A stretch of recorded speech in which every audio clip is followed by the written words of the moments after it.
হাসান, তুমি রোজ স্কুলে দেরি করে আসছো, ব্যাপার কি?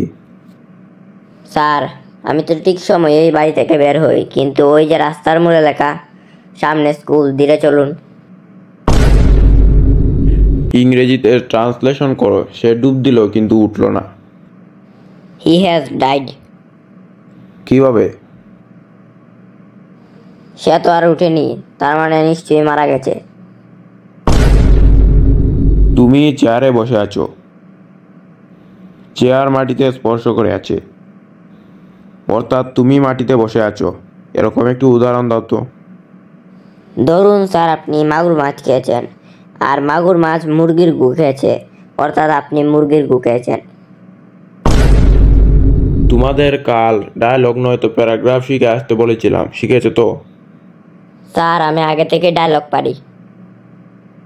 আচ্ছা বলো। শালা মারবো এখানে, লাশ পড়বে শ্মশানে।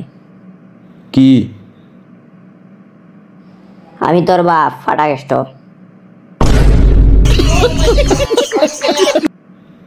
আচ্ছা, নিউটনের দ্বিতীয় সূত্রটি বলো তো। স্যার, আমি নিউটনের চতুর্থ সূত্রটি পারি। চতুর্থ সূত্র? আচ্ছা বল।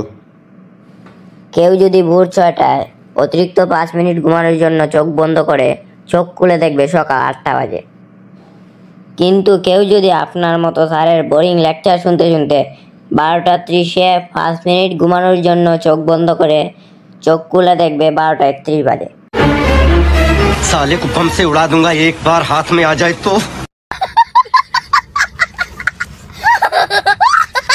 তো কেমন লাগলো দর্শক বন্ধুরা আমাদের ভিডিওটি ভালো লাগলে লাইক সাবস্ক্রাইব করবেন এবং কমেন্ট করতে ভুলবেন না।